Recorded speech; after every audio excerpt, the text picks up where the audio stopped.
আমি নর্মালি এইভাবে ইন্ট্রো করি না, কিন্তু আমি এখন ঝুলছি একটা গুহার 100 ফুট নিচে, যেটা মাটির নিচে 5 কিলোমিটার জুড়ে বিস্তৃত আছে। আর আমরা এটা পছন্দ করি বা না করি, যখনই আমি আর আমার বন্ধুরা মাটি টাচ করলাম, আমরা অফিসিয়ালি এখানে আগামী 7টা দিন কাটাতে চলেছি।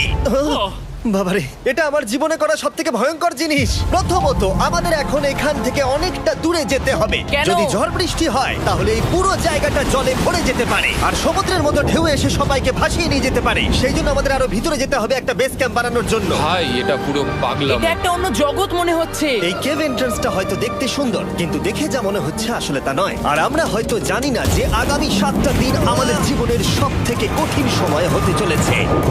সব থেকে বাজে ডিসিশন। ঠিক আছে, আর কিছুক্ষণের মধ্যে অন্ধকার হতে চলেছে। ক্যাম্প না করলে আমরা বিপদে পড়বো। আমরা কোথায় যাচ্ছি সেটা কি বলবে? আমাদের ক্যাম্প সেটআপের জন্য একটা ফ্ল্যাট গ্রাউন্ড খুঁজতেই হবে। কেভের ভেতরে ঢোকার পরে আমরা এমন একটা জায়গা খুঁজে পেলাম যেটা অনেকটা উঁচুতে থাকায় আমরা জল থেকে সুরক্ষিত থাকতে পারবো। তার মানে এটা ক্যাম্পের জন্য পারফেক্ট। পারফেক্টটা একটু বেশি হয়ে গেল। মোটামুটি বলা যেতে পারে। ঠিক আছে, ক্যাম্পের জন্য মোটামুটি। প্রথম দিনের বাকিটা আমরা কাটিয়ে দিলাম আমাদের জিনিসপত্র আনতে। প্রত্যেকটা ব্যাগের ওজন প্রায় 80 পাউন্ড। আর যেমনটা তোমরা ফুটেজে দেখছো, আমরা এটা করতে 4 ঘন্টা লাগিয়ে দিলাম। এখান থেকে যাওয়া খুব কঠিন। তারপরে আমরা সবাই বেস ক্যাম্পে ফিরে গেলাম। ঠিক আছে, আমরা এখানে লাইট লাগিয়ে দিলাম। আমাদের সব জিনিসপত্র হোম বেসে চলে এসেছে। একটু ক্যামেরাটা ওদিকে দেখাবে? ওদিকটা কিন্তু ভয়ানক অন্ধকার, আর সবসময় এরকমই থাকবে। তাই আমরা ক্যাম্পিং গ্রাউন্ডের জন্য খুব বেশি কিছু করতে পারলাম না। কটা ফুটো করে দড়ি টাঙিয়ে দিলাম। এটা ধরো আর ওঠো দেখি। মনে হচ্ছে আমাদের হ্যামকগুলো ভালোই সাপোর্ট পাবে। আর তারপরে আমাদের সার্ভাইভাল গাইড জোয়ের সাহায্যে আমরা হ্যামক টাঙালাম। এই সরু দড়িটা আমার হ্যামকটাকে ধরে রাখবে। হ্যাঁ, ডিনার খেয়ে আমরা প্রথম রাত্রি ঠান্ডার জন্য তৈরি হলাম। আমি মিথ্যে কথা বলবো না, আমি যতটা ভেবেছিলাম তার থেকে এই হ্যামকটা অনেক বেশি কমফোর্টেবল। এই আমি তো আমার চমকেই হাতটা তো গেছিলাম। বড় কেন ভাই? এই কেভটা 2.5 কিলোমিটার ডিপ, আর আমরা এখন এন্ট্রান্সের কাছেই ক্যাম্পিং করছি। কাল আমরা অনেক কিছু এক্সপ্লোর করব। তোমরা কেমন ঘুমালে? ভয়ঙ্কর। ঘুমই হয়নি। এটা সত্যি একটা অস্বস্তিকর পরিবেশ। কেবের উপর থেকে অনবরত আমাদের উপরে জল পড়েই যাচ্ছিল, তাই উপরে একটা প্লাস্টিক চাপালাম, কিন্তু তাও আমাদের হ্যামকের উপরে জল পড়েই যাচ্ছিল। একটা আইডিয়া আছে, চলো শেল্টারগুলোকে ভালোভাবে তৈরি করি। আমার মনে হয় এই প্লাস্টিকগুলোকে জুড়ে দিলে আর জল পড়বে না। বাহ, তুমি তো জিনিয়াস। আমি শুধু একজন ইউটিউবারই নয়, ঠিক আছে? আমার হ্যামকটা এটার উপরে ঝুলছিল। মানে দেখো, আমি আরেকটু হলে হ্যামক থেকে নেমে পড়ে যেতাম। আর আমরা সেই সময় এটা বুঝতেই পারিনি যে এই গর্তটা প্রায় 40 ফুট গভীর। তাই যখন আমি আর শন প্লাস্টিকগুলোকে জুড়ছিলাম, তখন ম্যাক আর কার্ল এই গর্তটা কতটা ভয়ঙ্কর সেটা দেখতে গেল। আমার হ্যামকটা দেখতে পাচ্ছো? ওখানে আমি ঘুমোচ্ছিলাম। এদিকটা দেখো। আর যেহেতু এই কেভে সব একই রকম দেখতে, তাই আমাদেরকে ফলো করা অনেকটাই কঠিন ছিল। এই ম্যাপে তোমরা আমাদের হোম বেস দেখতে পারবে, আর দেখতে পারবে ওরা ওখান থেকে কত দূরে হ্যাঁ, যাচ্ছে। এটা তো খুবই ভয়ঙ্কর। ভাই এটা পাগলামো। আর যখন ছেলেরা র্যান্ডমলি এক্সপ্লোর করছিল, তখন আমি আর শন ক্যাম্পে কাজ করছিলাম।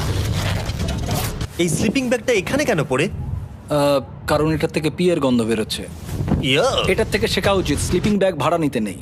আমরা স্লিপিং ব্যাগ কেন ভাড়া আমি- নিয়েছি? কেন আমি আমরা জানি না। স্লিপিং ব্যাগগুলো কিনে আনতে পারলাম না? আর তারপরে আমরা এই দুটো প্লাস্টিককে জিপ টাই দিয়ে জুড়ে দিলাম। কিছু মনে করো না, এই দড়িটার উপরে আমার জীবন বাজি আছে। আর তখন ওইদিকে ম্যাক আর কার্ল তখন ওই গর্তের মধ্যে। ও মাই গড, ম্যাক!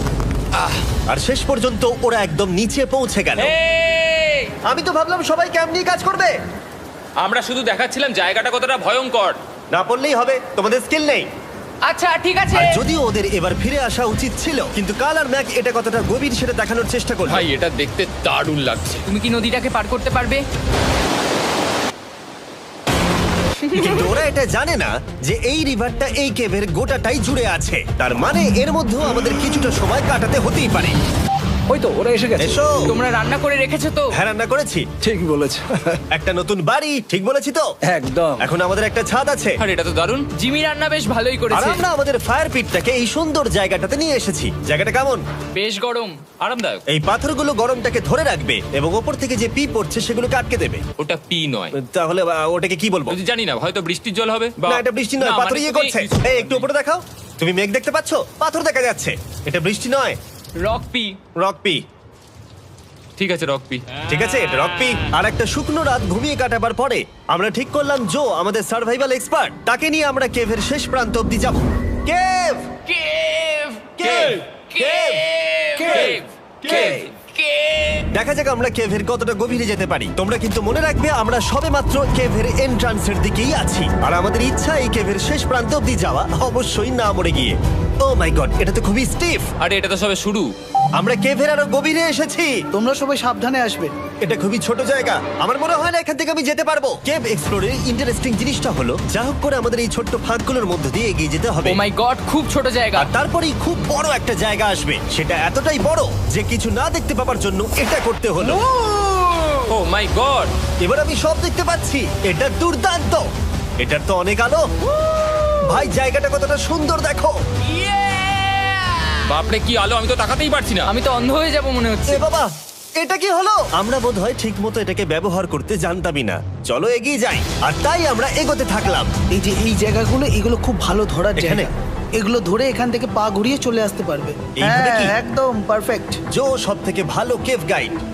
এভাবে কেউ গাইড করতে পারবে না। ঠিক আছে, এইবার ব্যাপারটা ইন্টারেস্টিং হবে। কি? এটা কি?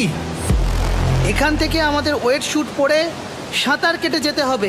গতকাল ম্যাক আর কার্ল এটা নিয়ে মজা করছিল, কিন্তু এই কেভে আমাদের পরের অ্যাডভেঞ্চারটা ছিল একটা প্রায় জমে যাওয়া নদীর মধ্যে। ও মাই গড, এটা তো পাগলামি! তার মানে আমাদের ওয়েট শুট পড়তেই হবে যাতে আমাদের হাইপোথার্মিয়া না হয়। আমরা এটা কেন করছি? এই এক্সপেরিয়েন্সটা তো জীবনে একবারই হবে। এটা করলে হয়তো আর নাও বেঁচে থাকতে পারি। আমাদের এই কেভের শেষে পৌঁছতে হলে আমাদের এই নদীর মধ্য দিয়ে, এই ছোট্ট ফাঁকগুলোর মধ্য দিয়ে সাবধানে ধীরে ধীরে এগিয়ে যেতে হবে।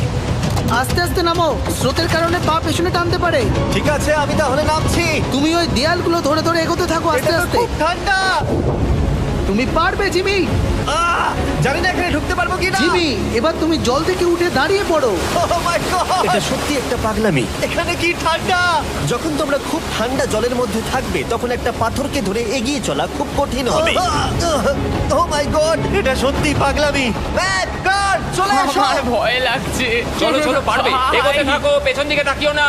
একবার দেখো আমরা কি করছি। কিন্তু এই বাধাগুলো এতটা কঠিন ছিল না সামনে যা আসতে চলেছিল তার তুলনায়। আমরা পেরেছি।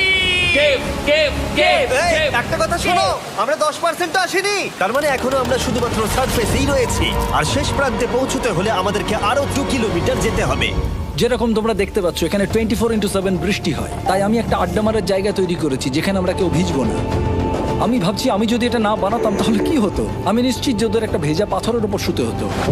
আমাদের ক্রমাগত এগিয়ে যেতে হবে এবং শরীরটাকে ভিজে রাখতে হবে। ঠিক আছে। নইলে আমাদের শরীরের তাপমাত্রা কমে এটা যাবে। এতটা কঠিন কেন?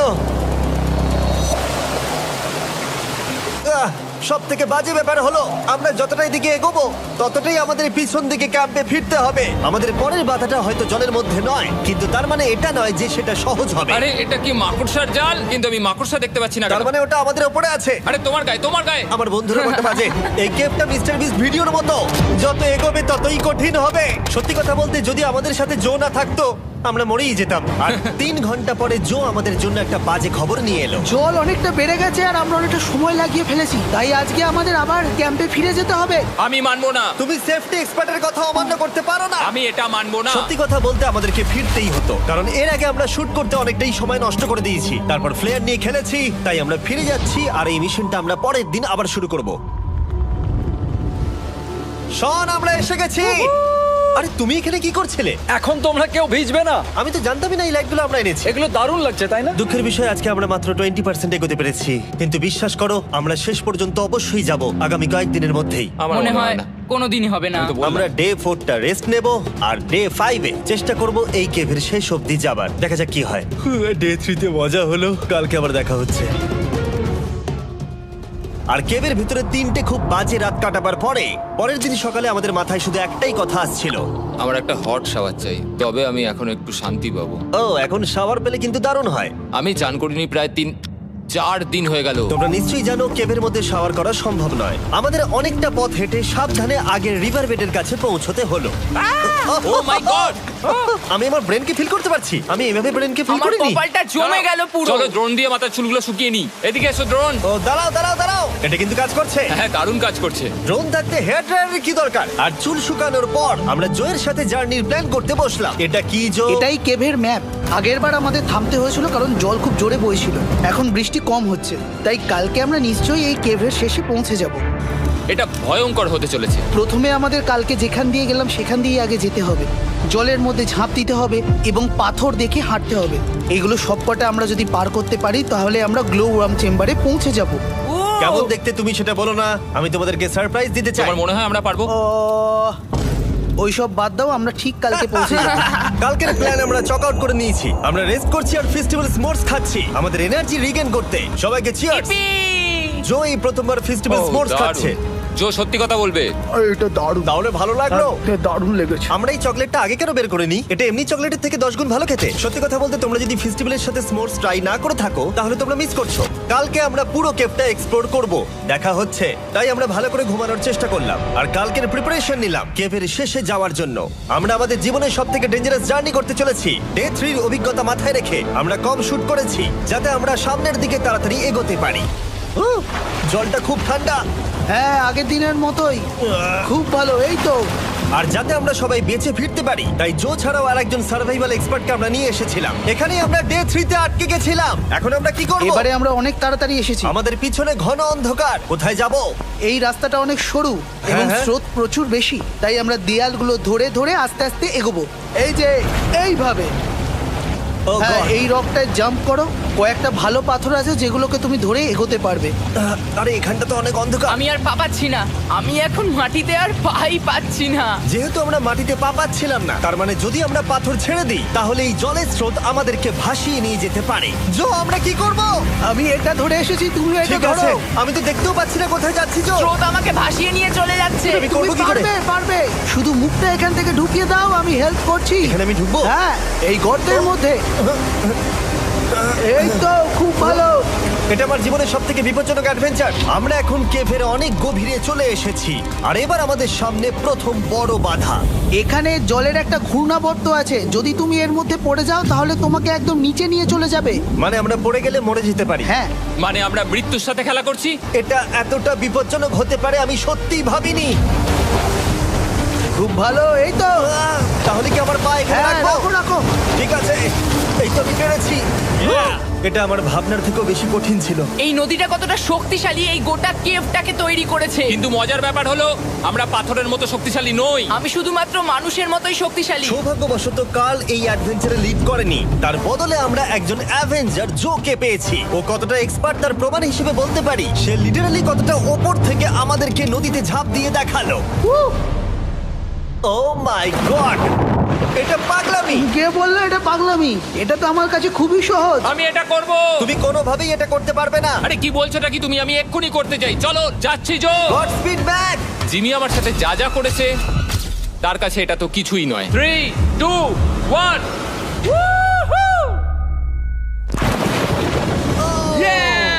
তুমি করবে? না, আমরা না এগুলো শেষ পর্যন্ত যেতে পারবো না।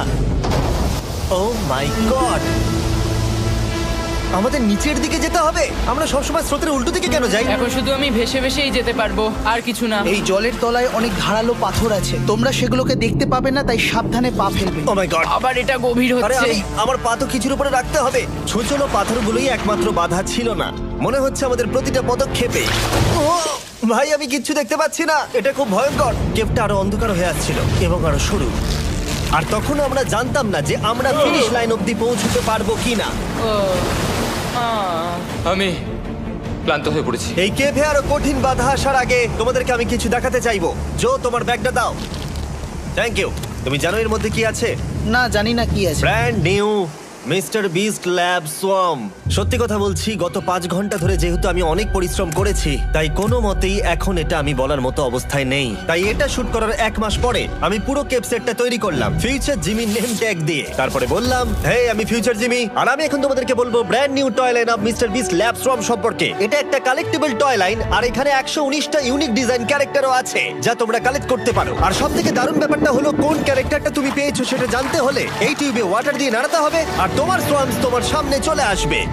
আর আমি এটা ডেমনস্ট্রেট করতে এই বিশাল বড় টিউবটাকে বানিয়েছি। এই টিউবটাকে জল দিয়ে ভরে দাও। তোমাদের এত জলের দরকার নেই, এটা অনেক বড় বলে এত লাগছে। ঠিক আছে, এটা এখন জলে ভর্তি হয়ে গেছে। এবার এটাকে একটু নাড়াতে হবে। এটা কি আর নাড়াতে হ্যাঁ হবে? হ্যাঁ, অনেক নাড়ানো হয়ে গেছে। এবার জল ঢালো এখানে। জো ঢালছে। আর জল ঢালার পরে তোমরা দেখতে পাবে তোমরা কোন সোয়ামটা পেয়েছো। এটা সবথেকে রেয়ার হাইপোক্রোম, যেটা মাত্র 1000টা বানানো হয়েছে। জো, এটা তোমার। থ্যাংক ইউ সো এটা মাচ। চাই। আর এটা তোমার। কাল কি নেবে? আমার কাছে দুটোই ছিল। আর আমরা শুধু সোয়ামেই থেমে নেই, আমরা এই অ্যাকশন ফিগার প্যান্থার গুলো বানিয়েছি যেগুলো এই ব্রিফকেসে আছে, আর এই সোয়ার্মের মতো এই মিউটেটর। যখন তোমরা কিনবে দেখতে পাবে এর ভেতরে কি আছে। কোথায় কিনবো? ভালো হয়েছে জিজ্ঞাসা করলে। মিস্টার বিস্ট ল্যাব টয়েস এখন তোমরা পৃথিবীর সব জায়গায় পেয়ে যাবে। এগুলো সব বেরিয়ে গেছে, তোমরা গিয়ে কিনে নাও। আর কেবের মধ্যে অনেক সমস্যা পেরোনোর পরে আমরা ফাইনালি পৌঁছে গেলাম গ্লো ওয়ার্ম চেম্বারে। ভাই এবার খুব ভালো লাগছে। ঠিক আছে টিম, তোমাদের গ্লো ওয়ার্ম চেম্বারে স্বাগত। এ তো দারুণ। এটা দারুণ লাগছে। ভাই এটা পৃথিবী মনে হচ্ছে না এখানে একদমই। যে আলো তোমরা দেখতে পাচ্ছ সেগুলো আসলে ছোট্ট ছোট্ট বায়োলুমিনেসেন্ট গ্লো ওয়ার্ম তৈরি করেছে। এটা দেখতে অনেকটা মিল্কি ওয়ে গ্যালাক্সির মতো লাগছে। ওয়াও! আর এই মুহূর্তটা, এই ভিউ, সত্যি বলতে এই ট্রেকের সমস্ত ক্লান্তি যেন দূর করে দিল। এখানে অবধি পৌঁছানো যেন সত্যি একটা অ্যাচিভমেন্ট ছিল। কিন্তু এখন আমাদের যাত্রা শেষ হয়নি, কারণ আমাদের এখান থেকে এখন বেস ক্যাম্পে ফিরতে হবে। আজকে ডে 6 হতে চলেছে, এখনো ওরা আসেনি আর আমি খুব ক্লান্ত। আমার মনে হয় না আমি ভালো করে ঘুমোতে পারবো, ওদের জন্য খুব চিন্তা হচ্ছে। এই ট্রিপটা অনেকটাই সহজ ছিল কারণ আমরা স্রোতের সাথে ভেসে ভেসে যাচ্ছিলাম। আর যেহেতু তোমরা এই ট্রিপটা দেখেছো তাই আমরা এটাকে স্কিপ করলাম। কিন্তু সত্যি বলতে এই জার্নিটাও অনেকটা বেশি সময় নিল, কারণ আমরা ক্যাম্পে পৌঁছানোর আগেই 6 নম্বর দিন চলে এলো। শন, সবাই ঠিক আছে তো? আমার খুব চিন্তা হচ্ছিল। Happy day 6। ডে 6 খুব ভালো। এনার্জি বাড়াতে আমরা আগুনের উত্তাপ নিলাম এবং ফাইনালি আমরা কিছু খেতে পেলাম। এটা খুবই অ্যাডভেঞ্চারাস ডে ছিল। কালকে দেখা হচ্ছে, মানে আজকেই হয়তো। এটা হয় ডে কোনোদিন 6 হবে না। নাকি আজকে, না আমি জানি না। এত বড় ট্রেক সম্পূর্ণ করার পরে শারীরিকভাবে চূড়ান্ত ক্লান্ত হওয়া সত্ত্বেও জানি না কেন কিন্তু আমি একদমই ঘুমাতে পারছিলাম না।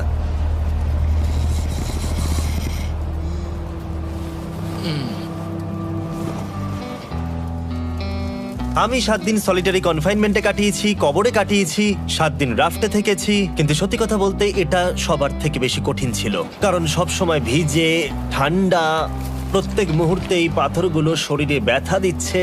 বেশিরভাগ সময়টাই এই কেভটা দুঃস্বপ্নের মতো ছিল। কিন্তু তোমার আর আমার মধ্যে জিমি! ইয়ো! গার্ড, আমাকে দেখতে পাচ্ছ? এটা পৃথিবীর সবথেকে উজ্জ্বল টর্চ। মজার মুহূর্ত অনেক ছিল। মাটির নিচে 300 ফুট গভীরে অভিযান চালানো থেকে আমাদের সবাই মিলে হ্যামক নিয়ে হাসাহাসি করা সবকিছুই এই অভিযানের অংশ ছিল।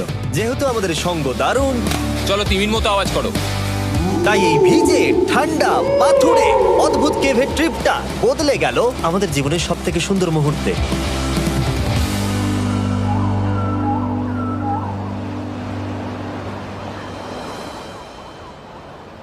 আমরা এখান থেকে যাব না যতক্ষণ না সবকিছু তোলা হচ্ছে। আর আমি সবকিছু বলেছি মানে সবকিছুই। চলো এবার বেরোনো যাক। আর যখন আমরা মাউথ কেভে আবার ফিরে এলাম, ভাই ওপরটা দেখতে দারুণ লাগছে। তখন জয়ের জন্য একটা সারপ্রাইজ ছিল। বেরোনোর আগে জো, আমরা তোমার কাছে কৃতজ্ঞ। তাই এই নাও $50,000 নিউজিল্যান্ড ডলার্স, 10,000 করে প্রত্যেক জনের প্রাণ বাঁচানোর জন্য। Oh my God, thank you so much Jimmy. Thank you Joel. Love you Joel! এবার আমাদের সব কাজ হয়ে গেছে, চলো বেরোনো যাক। 7টা দিন পরে আমরা ফাইনালি এখান থেকে বেরোচ্ছি।